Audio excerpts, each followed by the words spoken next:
Hello, buttwangers. I planned to say that and then I said it, and so I'm very pleased with myself for that. Good. Hello. Welcome back to the heart of Fieros. Fieros Reborn. Hello. Hello. Hello. Hello. Come in, ye. Come in, dears. Come ye. Come in. Come in. Come in. Come in. Come in. Come in. Come in into the space, into the video. Here we are. Here we are. Here we are. Here we are. Here we are. Here we are. Come on. I like to give the feeling in my videos. I don't know if I am actually managing to do this on purpose, but it seems to be that sometimes my videos feel like I'm actually there with you, which is cool, isn't it? Like, I've noticed that it feels like, oh, he's there. He's right there with me. Here he is, right here. Or you're right there with me, or I'm there with you. In the same kind of room or the same space, whatever. Like I'm actually talking to you, like to you directly, you, this person, you, hello. You know, I like that. I like that. Hello. Yeah. It's not kind of like you, general you. It's like you, motherfucker, you. Anyway, I'm gonna keep the screen up in the background, so I will be looking up and down at it probably to check out my amazing appearance. And yeah, because I need to check whether my face is going to freeze or if the thing is slowing down or whatever. Right. Welcome to Fieros' story time with me, Fieros Reborn, on the channel Fieros Reborn. Hi. I didn't know how I was going to end that syllable then. I thought I was going to say, hi, hello. I don't know, whatever. So, I'm prevaricating. I don't want to talk about this. Okay,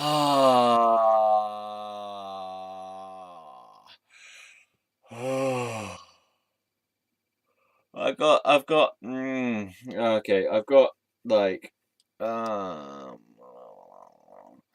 I've got, blah, blah, blah, blah, blah. I've got to do this fucking thing. Alright, I have done many, many videos on this storytime topic now. It has gone from the beginnings of my journey to the thick of the journey where I'm in hospital in a psychiatric ward for reasons that I did not really believe were accurate or true at the time. Subsequently, I don't really care anymore either, actually. Like, part of this thing was about me going through this whole journey again from my own perspective and telling my own story. I've mentioned that many times already. But now it's like, I don't care anymore. And I think maybe that's one of the fruits of doing this, is that there was a part of me that really hadn't had its say, that I hadn't told my story. I hadn't validated myself. Like, I always felt like the story was invalidated by other people. So my perspective and my feelings and my perspective, viewpoint, my viewpoint and perspective is kind of interchangeable, but I feel like saying a different word. It's something like viewpoint or opinion even would be good. My opinion of my own mental health was always invalidated. So I wanted to give myself that opportunity to tell it, like to tell it from my own perspective, from my own lived experience, and to reanimate the beliefs that I actually had at the time as though they were real again. Because at that time, when I had all these beliefs about myself or what I was going through, none of it was accepted by other people at all.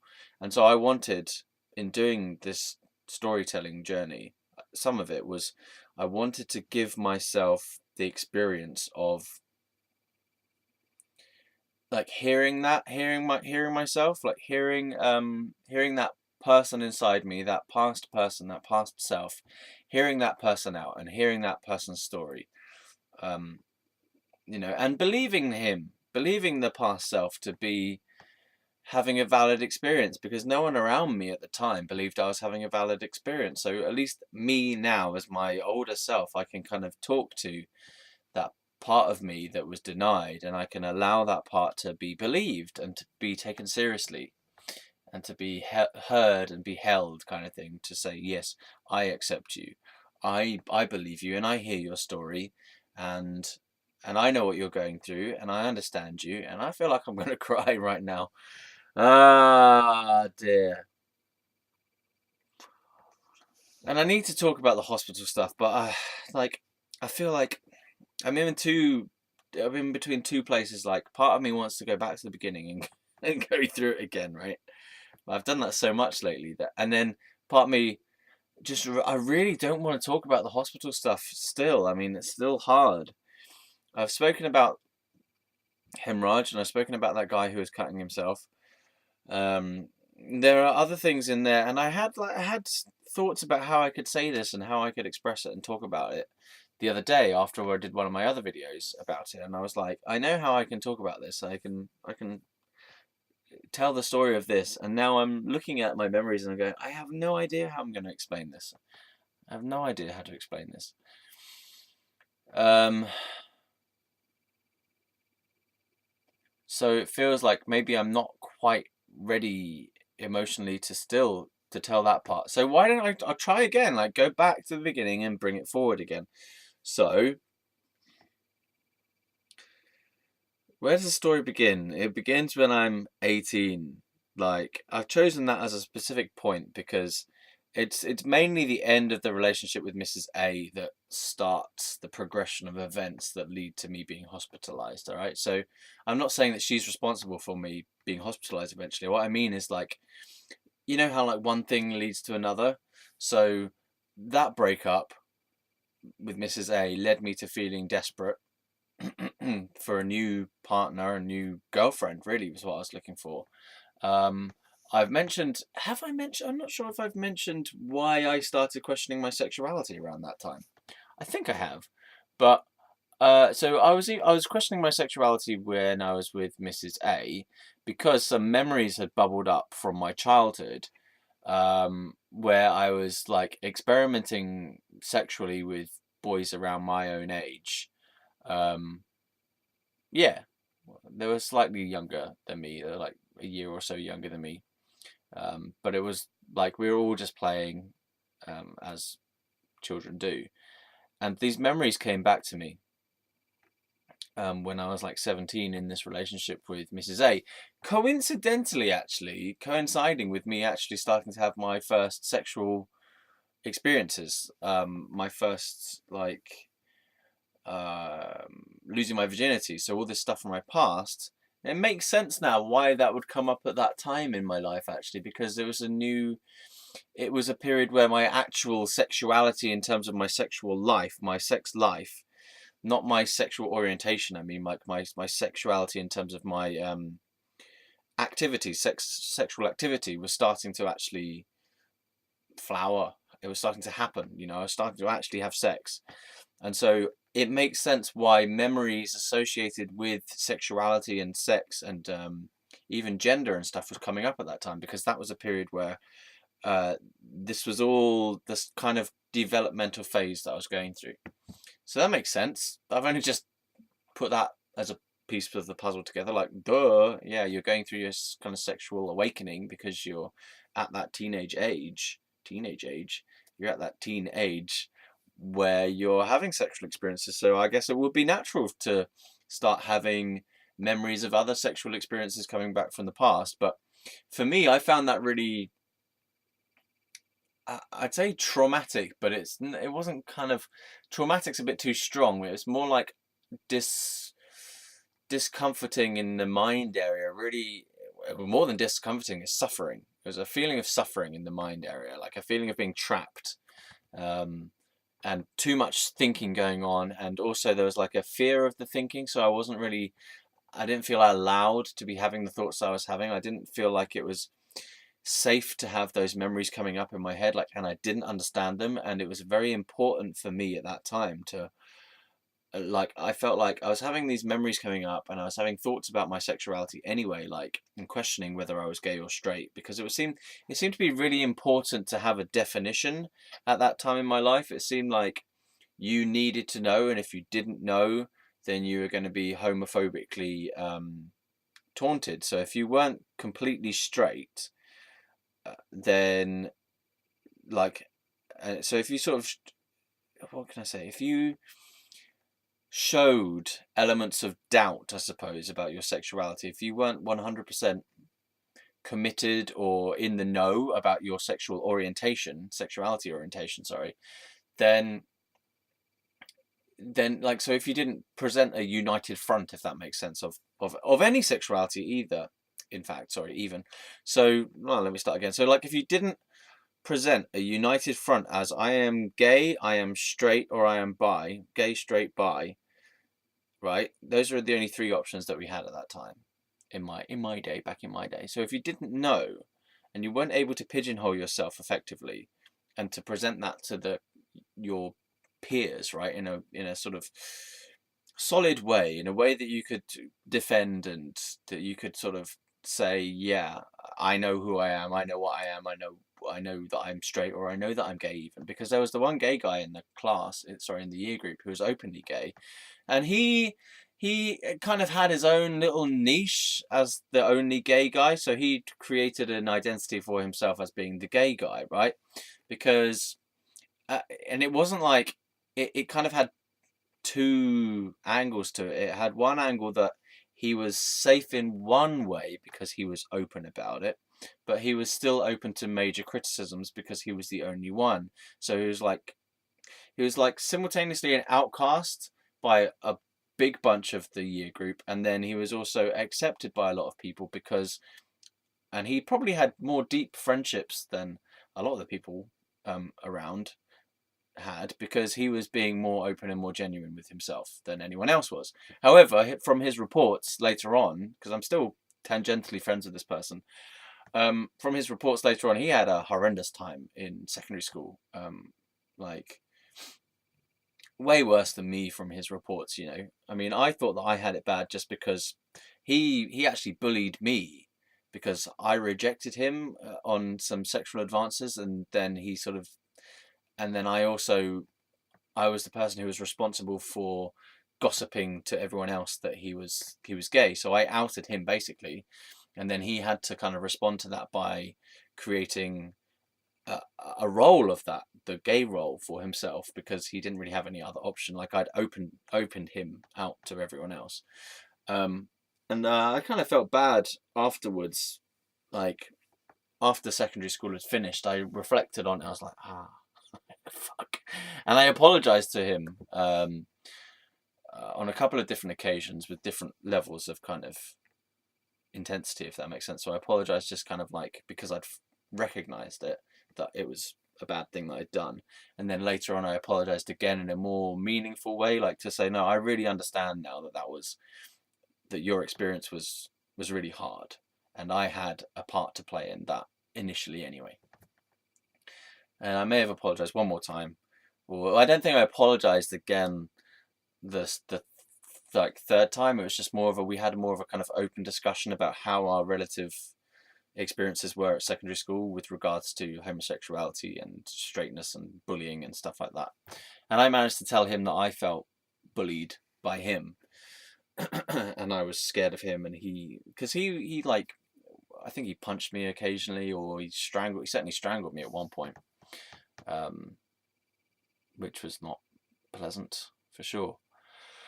Yeah, so so I had all these like doubts and worries and concerns, and I wasn't really able to make sense of them in my head, and I wasn't like able to present I could say, like a united front, like a sort of congruent understanding to other people, because I just didn't have it, and I feel like pretty much I've never had it. And funnily enough, now what's happened in my life is I've got to this point where I actually don't care anymore. Like, I behave as a straight person, and I enjoy sexuality as a straight person, right? But I also cannot, I feel like I cannot define myself as being straight or gay or bisexual either. I feel like,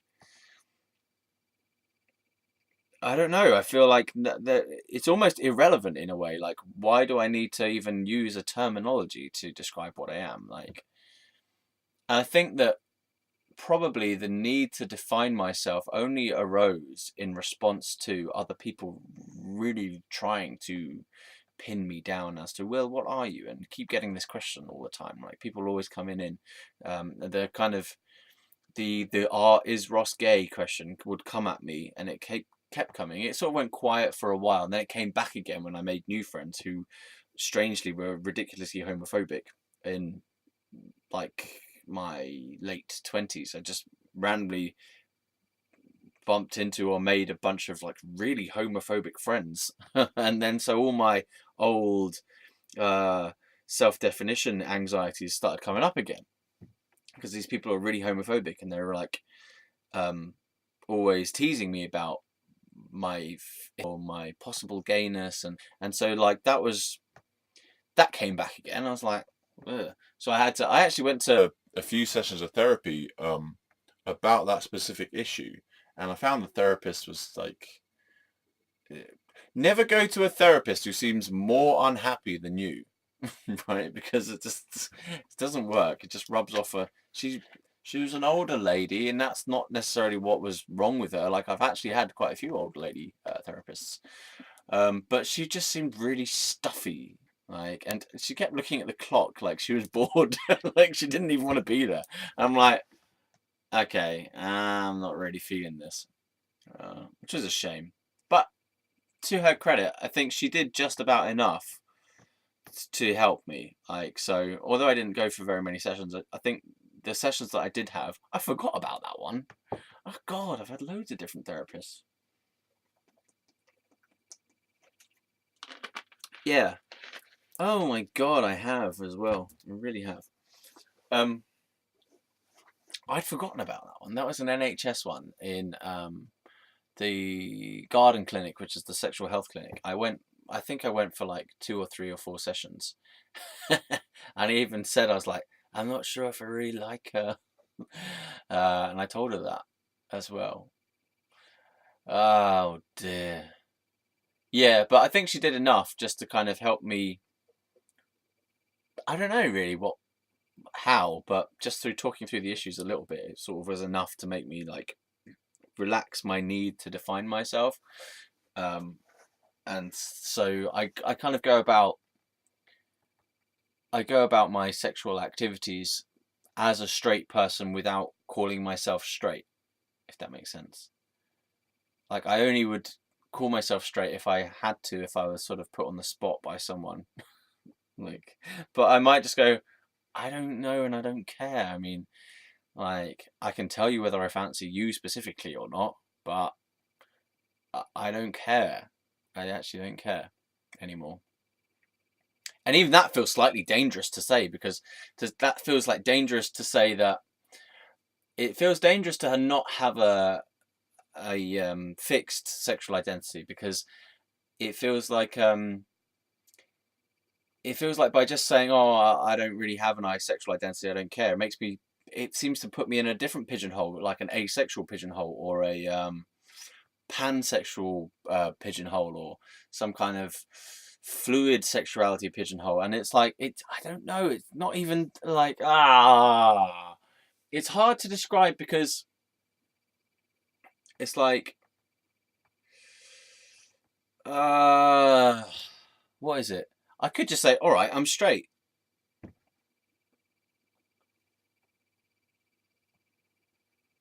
Does that help anyone? Does that help you? Does that help you? Does it make you feel better? You know? Yeah. So, right, now we've got that figured out. There we go. I'm straight. Congratulations. We have achieved self-definition. Hurrah.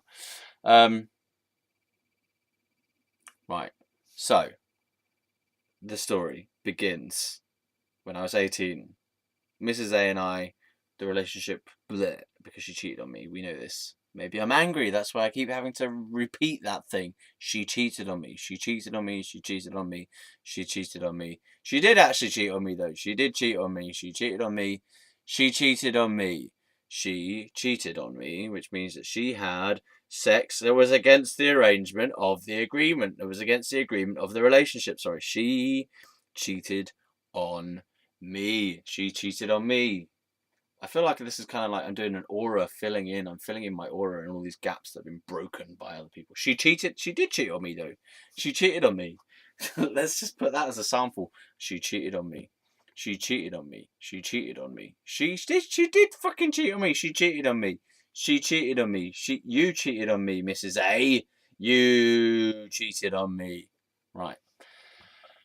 She cheated on me. Okay. So now that we know that she cheated on me, right? Then, oh yeah, so my band was sort of falling apart at that time as well. So we know about that.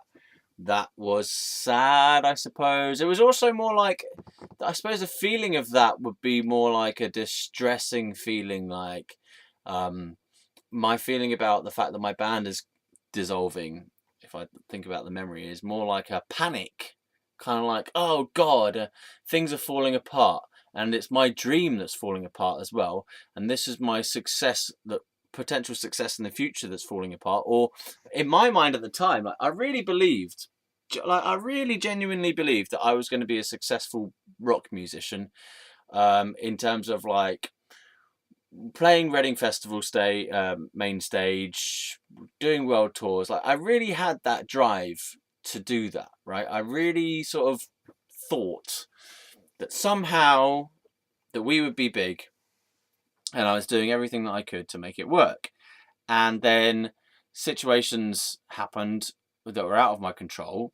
I mean, we were fairly talented. We weren't really good enough at that time in our lives to be successful. We just weren't musically tight enough. Our technical abilities were not good enough to be famous. Like if you compare our technical abilities and any other band that would be at a breaking level, as in a level sort of at the point of breaking into some level of fame, right? If on the indie scene even, we weren't anywhere near that. We were just basically kind of teenage amateurs who thought too much of ourselves, right? Some of our music in terms of our songwriting was okay. It was okay. It was pretty good, but technically speaking, we were not at a point where you could actually. We weren't at a product level. Like we weren't at a level where we could be actually recording and gigging professionally, and like our timing was terrible. Our band timing, our tightness was terrible. We'd speed up and slow down, we'd forget things. My singing wasn't very good at that time either. Like I was a teenage guy, I'd never had any singing training. I'd never really worked on my singing voice either. I just kind of like I'd sung, but I'd never trained my singing voice. I'd never like listened to my singing voice and worked out how to make the most out of it or get the best of it, right? And I had all these stupid inflections and accents that I was putting on. I was always putting on an American accent. That was a mixture of basically Incubus and maybe Kurt Cobain. Brandon, what's his name? Brandon Boyd? Brandon Boyd from Incubus, and then Kurt Cobain from Nirvana. That sounds so strange to say that he's from Nirvana. Kurt Cobain seems to be a person who's he's from Kurt Cobain. From Kurt Cobain himself. Yeah. So I was just kind of a bit of a hodgepodge of imitation. I was an imitation merchant. I was always trying to imitate people who I thought had good singing voices rather than actually finding my own voice and learning how to bring my own voice into fruition and bring my own voice into the world through the power of song, which I feel like I've gone some way towards doing. I still now, even today, I catch myself having little inflections of accents coming over, like where I start putting on an American accent on certain syllables for no reason, and then or like my accent through the song will change to be a very British accent, then it'll go American, then it'll be like a neutral or an in-between American and English accent. It's like, what am I doing? And it would change. It will change depending on the song. Like some of my old songs, for example, I still tend to sing more Americanized because that was how I used to sing them. And then I've been trying to bring them into the new tone, which is more of a me tone.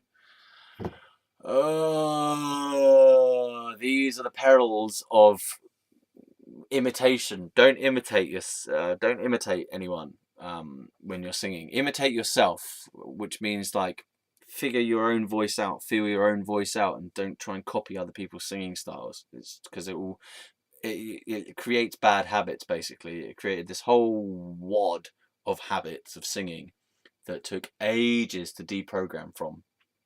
By like, I didn't do this with a teacher. I did this with myself. It was kind of like you listen to what you're saying. Sorry, you listen to what you're singing, and then you're like having to correct accents that you've put over the top, or you have to kind of. How do you do that? How do I do that? Well, it's sort of like recognizing where you're imitating and recognizing where your true voice is. So you have to kind of sing and listen to yourself as you sing, and then realize when you've gone into your head as opposed to down in from your throat and your heart. And if you're singing from more of a head place and the nasal area, then it's more of a thought-based approach. Well, I know it sounds strange, but you're singing more in terms of like how you think you should be singing rather than singing from how you feel to sing. So now I try and stay in a centered way of singing, if at all possible. But I do occasionally slip into the kind of whoa, whoa, have gone up here. Whoa, okay, let's come down here. Similarly with my videos, you may notice that I do use a lot of voices. All right, and now I enjoy my voices. I enjoy playing around with voices because it's a thing I do, and I love doing it, and it's fun. You know, I can get a lot of silliness and humor value out of silly voices. But then there comes a point where it's like, well, which one is my actual voice then? Which one's the real one? So I got this kind of like, if you noticed at the beginning of the video, I was doing this, welcome, welcome, welcome, come in, yeah, yeah, yeah, yeah, yeah, yeah. And that's very different to how I'm voicing now, And what I find actually is as I go along, that more and more and more, I am letting go of little chunks of imitation or pretense. It's like vocal pretense where there's a subtle act that I'm putting on with the voice. And when I'm doing it like unconsciously, basically, that's when it's bad.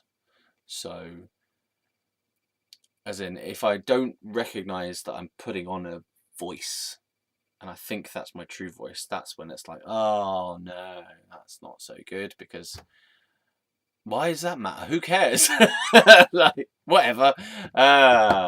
So let's carry on with the story. So band was falling apart, and I had this feeling of panic when my band was falling apart, because as I was saying, like, I genuinely thought this was going to be my success dream. Like, this was going to be my dream career, and I was working towards it, and I was doing everything that I needed to do to make it happen. I was doing all the gigs, we were rehearsing, we made little CDs and we were selling them, yeah, and flyering and stuff, and we had a website even, yeah, we were doing a mailing list, and so we got people's mailing email addresses after, pardon me, gigs, and yeah, and so, you know, it wasn't just like a pipe dream that we weren't actually working on, we were actually doing success orientated things, you know, to try and make this work.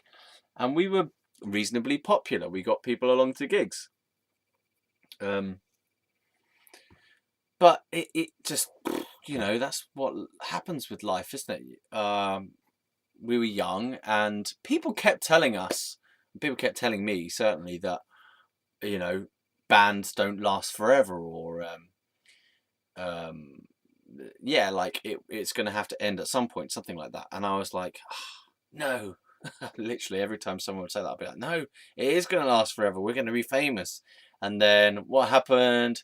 Within 3 years of the band being formed, it was over, really. And we were like, eh. So it did fall apart, as everyone had said it would. Not for any fault of any of ours, it's just the way of things. You know, you cannot maintain everything forever, especially at that sort of young age. It's a shame, though. I think I really missed it for a while. I really did miss it. I missed the female singer in the group. I missed her a lot, and I kept trying to get her back all the time. And I did, like, we occasionally did little duo things together. Duo, is that what you call it? Yeah, duo things together, acoustically every now and again. But they faded away as well over time. So that was a shame, because she was a good friend, and we'd been friends since primary school. Yeah, she was a good friend, and I felt betrayed, actually. I felt abandoned as well. I felt abandoned and betrayed. I felt like I wanted to keep the friendship going, and she didn't care, and she kind of stopped replying to messages and stuff on Facebook after a while, and I'm like, oh, you just don't care. And I tried to explain my feelings to her, and that just kind of put her off even more. So I was like, you really don't care, and like, what else can I do? You say you're still my friend, or you say that you still want to be friends, but then you're not behaving like a friend anymore. So fuck off, basically, fuck off. And then I bumped into her randomly in the street, uh, and she kind of just tried to pretend to be back to normal or something, like nothing had happened, like that we hadn't gone through a load of stuff, and that we weren't on friendly terms. And she came along and just tried to pretend like everything was back to normal. And I'm like thinking, this is not how mature relationships work. Like, you have to actually kind of address situations. So I'm just giving you a little piece of my mind here about how to deal with relationships. That if something happens in a relationship that is difficult and it's unresolved, then the next time you speak to that person or see that person, then you actually, I feel personally, you have to address the last thing that happened. It's like, otherwise your relationship starts to go into a fake area, basically, into a false area where you've got stuff that has happened that has been important and meaningful and that has had an impact on the relationship, and then you're just pretending now that it hasn't had an impact, right? And then fuck that kind of thing. I've had that with my mum before, where I've had arguments with her, and then she will kind of pretend it hasn't happened or something, and I have to occasionally go, do you not want to address that massive argument we had, like, yesterday, perhaps? Maybe we should kind of talk about that before we pretend that it didn't happen, and pretend that I wasn't seriously affected emotionally by it, and la la la la la.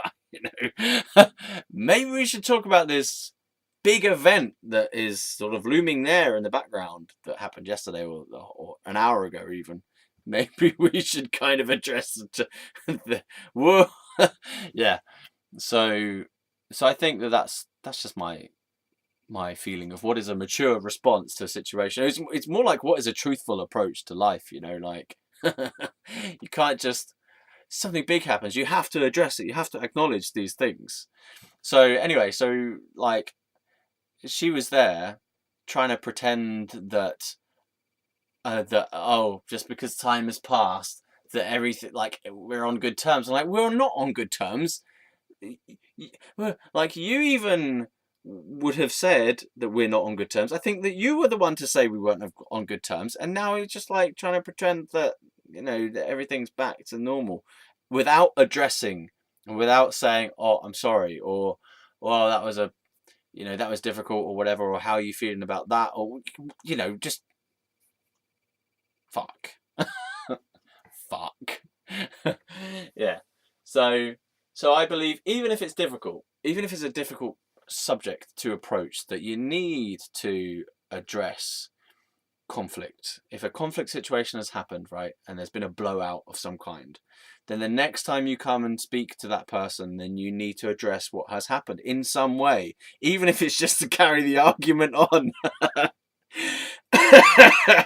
Right? Or it's to say, I know I was being a jerk, or I'm sorry, or, well, that sucked, didn't it? I don't exactly know what happened there, but are we okay? Are we okay now? Like, how are we? What's going on? Is there anything you want to say about that? I feel like I've dealt with what happened, and I'm okay with it, and I'm a bit I'm still a bit pissed off about this, but I'm happy to let it go. Whatever. Do you know what I mean? Does that make sense? That it's kind of like you got to stay with the truth of a relationship situation, and you go with the truth, and then you resolve the difficulties by staying with the truth. Kapow. Because otherwise you just get into a weird territory where stuff gets in the background, like you have this stuff festering in the background.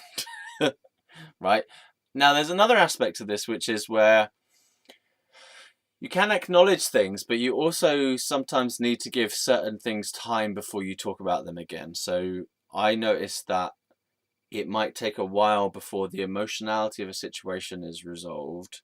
Then once the emotionality is like kind of down low, then you can bring the subject back up again and talk about it. But you need to sometimes leave a bit of time for this kind of rest for the other person, and for yourself to like process what has gone on already, and then you may be able to carry on like as normal for a little while, but then at some point you do need to address that particular thing that happened, just to be able to finish it off, if that makes sense. You kind of finish it off as an emotional moment. You give it like a little tie of a bow. I'm thinking of something that happened recently where I was out with a friend and I did something stupid, and it wasn't, I mean, yeah, it affected him, but it wasn't directly, it only affected him kind of indirectly. But I will need to bring that up with him at some point, and in a way that we can both kind of laugh at what happened and not make it into another big thing when we talk about it. So you need to kind of leave certain things and just say, oh, remember when that happened? Yeah, I'm sorry about the way I behaved, and that was a bit weird and silly or whatever. Yeah, so that's just my way of approaching relationships in a kind of truthful way, so that we don't carry too much past with us. So you address the past as soon as you can, really. You address big issues as soon as you can. And clear them up and clear the air. Right. God damn it. So there was this feeling of panic, as I said, when my band was falling apart, because I honestly didn't know what I was going to do else. I mean, that had been like, so I had a job, right? I was a waiter in this restaurant, but the band was my career. That's how I saw it, and that's how I felt about it, and that was really and truthfully my entire focus was the band. The only reason I had the job was because I had the band and the car. I needed the car. Really, this was my true motivation. My true motivation was I needed the car to get to rehearsals for the band. Like, my focus was totally on my band. And I needed the money to get kind of rehearsal time, and to get to gigs, and to get to the rehearsal studio in the car, to buy CD material, to buy strings, to run the band, basically. That was my real focus of why I was earning money. And cars are expensive anyway, so that's a good enough reason, huh? But that was like my real raison d'etre, the reason I was living. The reason I got up every day was not, it was to go to work, but work was a function of the band, if that makes sense. And then, so the band starts to fall apart, and I'm like, well, this is my fucking dream, just turned to nothing. Because, so the first person left because she wanted to do her own stuff with other musicians. Like, she wanted to, basically, I feel like she wanted to be the leader person, and there was always a subtle conflict between her and I as to who was in the lead position. Like, I was in the lead position, but then she was also in the lead position, so there was a conflict because both of us wanted limelight, and I think I was more assertive about that, so I was taking more limelight and not giving her enough time to shine. So I think she was pissed off about that, but I think irrespective of that aspect, she also just wanted her own project, and she wanted to explore her own styles, and I think that we were cramping her, basically. So she went off and did that, and I was like, as I say, a bit unhappy about that, but three of us continued as a three-piece. And it wasn't really the same after that. Like, our success wasn't as good, or our success wasn't as much. I think she really brought a lot to the band, for one thing, with her vocals, and her having the extra guitar helped, but her vocals were really strong. Mine were weaker. I'll admit it. Mine were weaker. She had a really powerful voice, and a very it was a unique voice. She has a very unique voice, although it seems to be less unique these days because it seems to be more generic. Like, anyway, what do you care about that? Yeah. So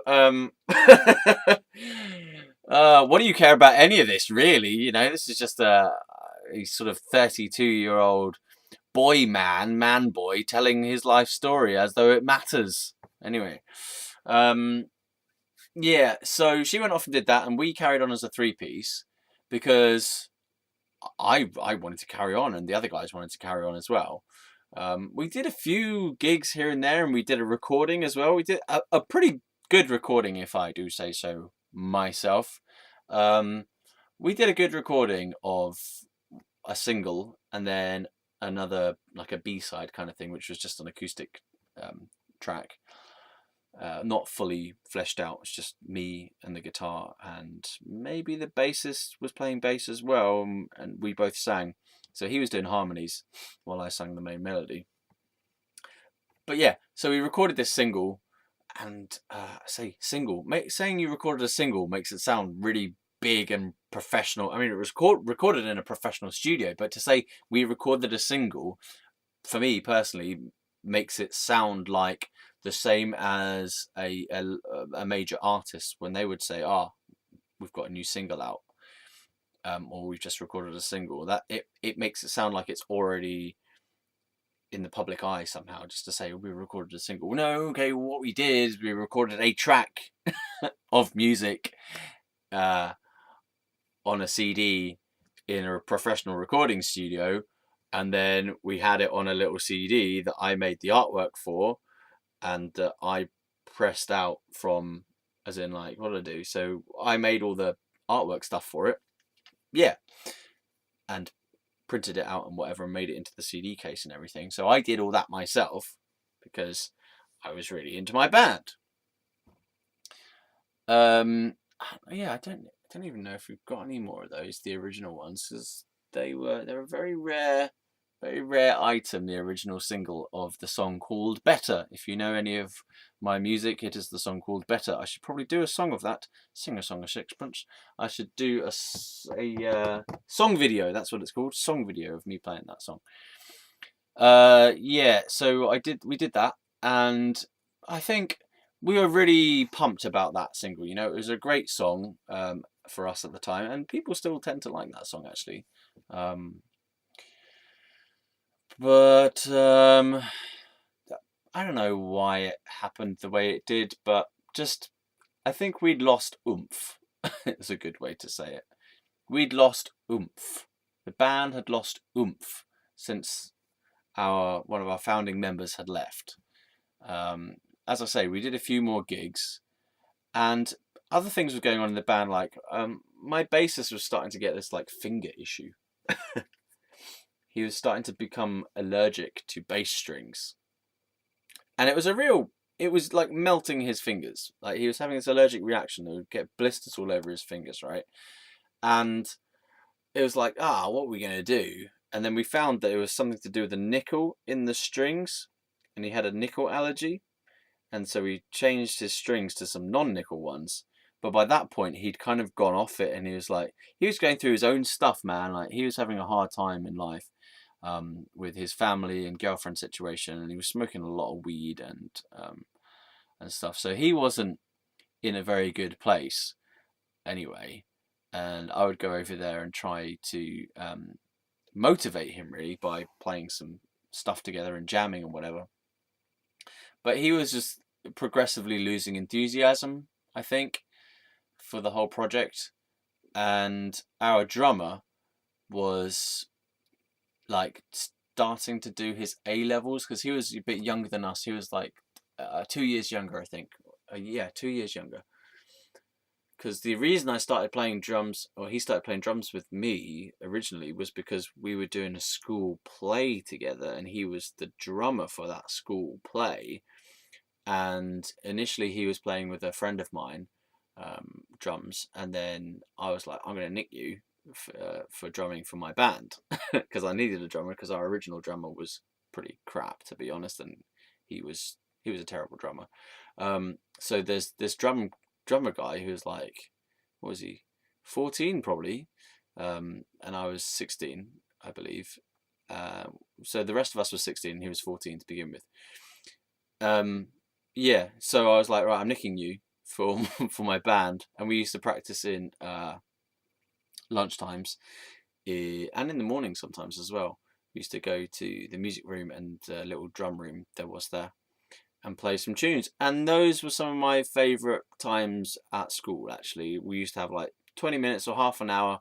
We'd put a little amp in there, and rock out, basically, playing some hard rock tunes in the music room.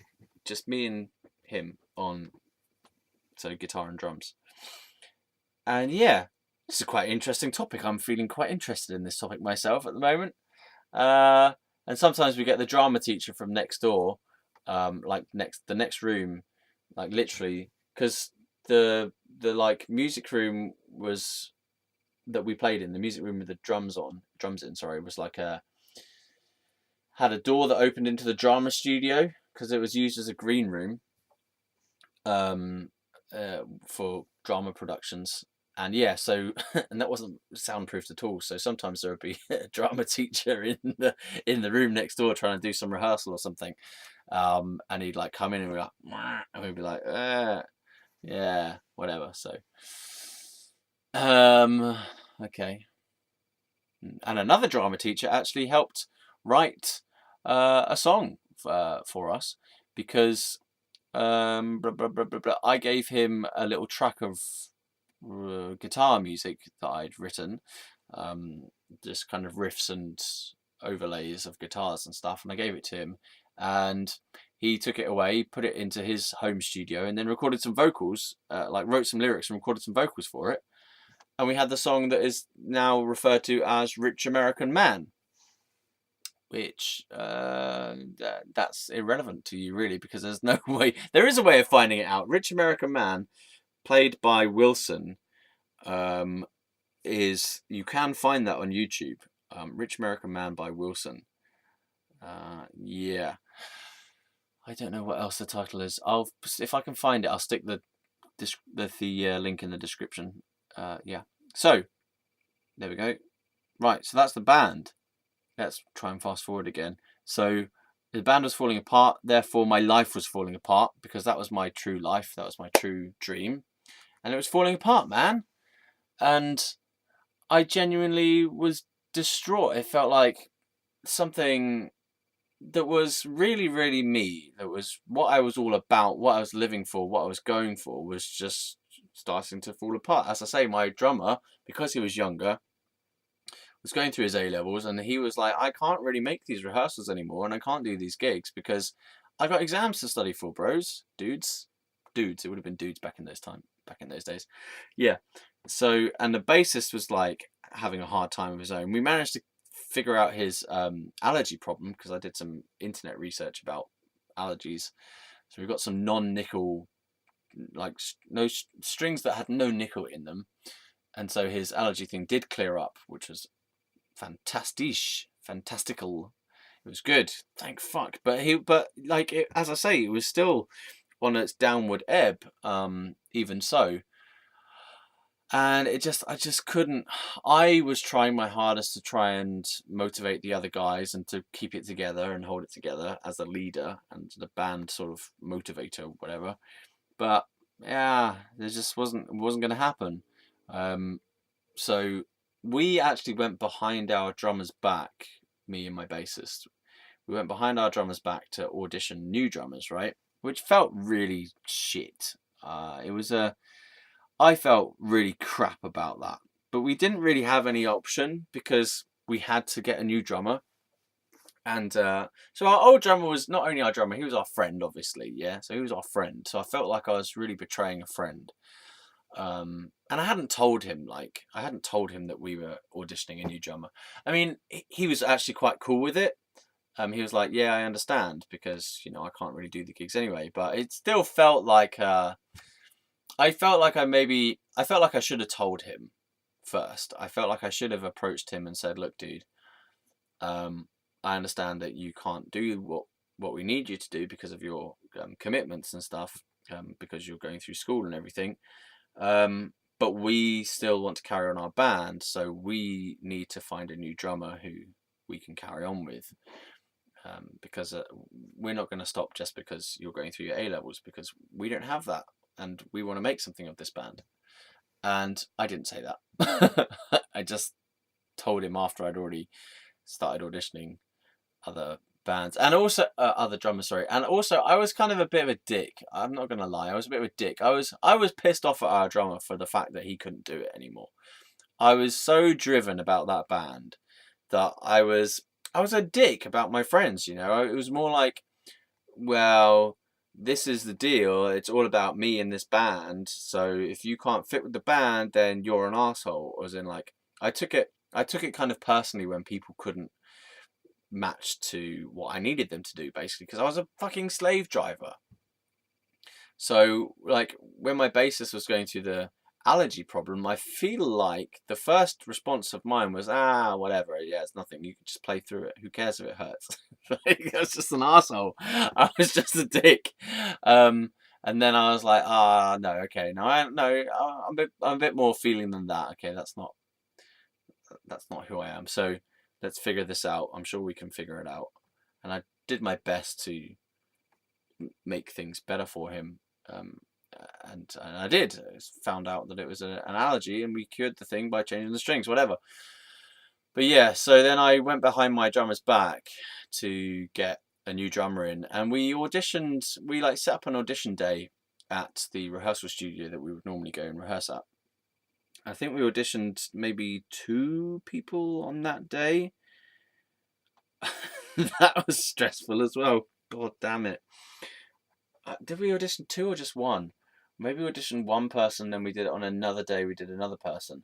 But it was stressful. It was fucking stressful because it felt like, for one thing, it's hard to arrange to get people on the specific day. And it was also like, I started to notice that I was moving into a different world, if that makes sense. So I was moving into a more of an adult world. So previously I'd been in the school world, and then I was moving into a world where people had work commitments and family commitments and girlfriend commitments, and people were all spread around in different areas. Whereas when you're at school, everyone's at school, right? People live in different areas, but everyone is there in that school. That's how you meet people, right?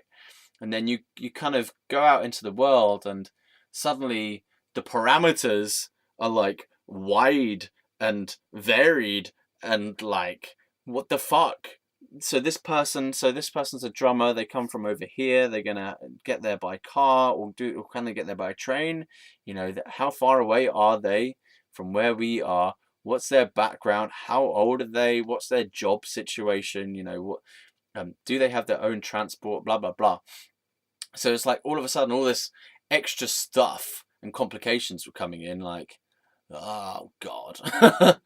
So we then had to find a drummer who would be cool with our style, could play our style technically, not that it was particularly technically intricate or anything, but they just needed to be technically good enough to hold a beat and to do some decent fills and stuff and be creative. And we needed to gel with them personally. And they needed to have the ability to be in a functioning band, so they needed to be able to transport themselves and to not have too many other commitments, such that they could have time to do rehearsals and gigs, right? So that was pretty fucking hard to find anyone, because you can message people through different websites and stuff, contact people through ads, and just find that they're a dick, they're arrogant, they don't have their own transport, You find that they don't have the technical ability. Then you find that another person, for example, is way older than would work with your band in terms of your image. If you're in a covers band, it's less important. You can have varying age ranges in covers bands, but I feel like in a coherent rock band, what you tend to find is that people are within a certain age range, like maybe 10 years or so max, because otherwise it just starts to look and feel weird. In various other different bands, it doesn't matter so much, but certain types of bands, I feel like you have to have more of a coherent age group. Maybe that's just a personal feeling. I feel it is weird to have someone who is a lot older than you in your band. It just feels weird to me because you're like, why are you here? I don't know. I don't know. Why are you here? How come you're here? Like, you don't fit in this. This is not. Why are you still doing this? Why do you want to be in this with us? That's weird. Like, what's your deal? That's just me. That's just me judging. I'm being ageist, but that's what and that was more at the time as well than it is now. Because I don't. What fucking do I have right now? I have nothing right now. So what right do I have to judge anyone on age grounds? But still, if I was to do a rock band now, I would still want people to be in a kind of coherent age range so that it makes sense as to just the feeling of the group, but also the look of the group. I'm not gonna lie. It is partly to do with the look of the group. It looks silly if you've got a really old guy and a really young girl and a bunch of dweebs in the middle. I don't know what the fuck. Okay. Alrighty. God. Okay. So, but yeah. So we auditioned like at least one person who I have a specific memory of, because he was talking about Biffy Clyro, and we'd never heard of Biffy Clyro at that time because they were quite they're a little bit obscure at that particular time. To me anyway, I didn't know, and even my bassist didn't know, and he was more clued up about different types of rock and stuff than I was. Like, strangely, I don't tend to know anything about music until someone else tells me about it. I'm really pretty shit. So how can I be a musician? I don't count. Anyway, yeah, and so we auditioned this guy, and he just had a weird style that really didn't fit with what we were doing. So it was like, no. And I believe we tried to arrange a second one, but it either fell through or something. I don't know what happened. I can only remember one person that we auditioned specifically, but I feel like we had planned for two or three. I don't know. Anyway, after that point, the bassist just basically said to me, I can't be asked anymore, or I can't do it anymore. I can't do this anymore, I think is what he said. And I was like, fine then, you bastard. To be fair, I wasn't actually that harsh on him. I was just like, okay, fair enough. You know, because I was under stress as well. I was under strain by that point. You know, like it wasn't going well. It wasn't easy. And at a different time in my life, I would have behaved differently. Like I would have persevered, and it would have been a lot easier to actually find someone. You just need to keep going for a little bit longer. But at that time in my life, like, you know, with the one drummer who was an integral part to the band, he wasn't able to do it anymore. The original band member was like off somewhere else. My bassist was having a hard time. You know, it was just like almost as though just life was just saying, just fucking give it up because it doesn't even really make sense anymore. Like this new band is not even, it's not going to be anything like the old one, so it just didn't make any sense. So I just kind of went, okay, yeah, fine, whatever, because I couldn't do anything anymore. You know, I couldn't fight for the band anymore because he'd made his decision, and I was just like, okay, fine. And I made that decision then pretty much straight away after that phone call. I remember I had this phone call to him, or he called me, or I called him, whatever. I swear I've spoken about this. But I had this moment, and I was at a friend's house, and I just looked around the room, and I was just like, oh God, it's like this little strange window opened in my mind, and I just went like, looked around, and I was like, oh, fuck. What am I going to do now? And that was the question of what am I going to do now?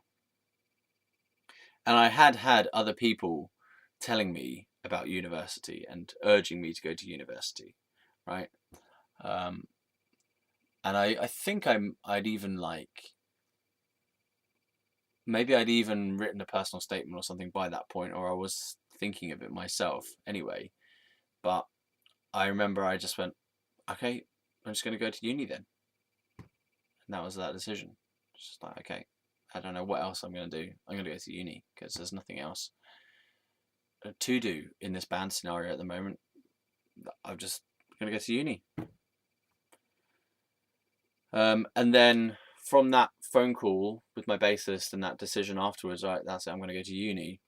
That then refocused my whole next phase of life for like a year or two, was oriented to around uni. And that sort of created a whole new, what do you call it, impetus or momentum towards and around uni. Yeah. So we're coming to the end of this video now. Mainly been speaking about band today, so that will be in the title. Yeah, and I'll put the link to the other video in the description. It's a little bit of an older thing, so bear in mind I probably have some silly hair and some terrible dress sense, even worse than I am today. Okay. Yeah, alright, so I'll leave it there. Okay, thanks for watching Fieros Reborn on... No, wait a minute.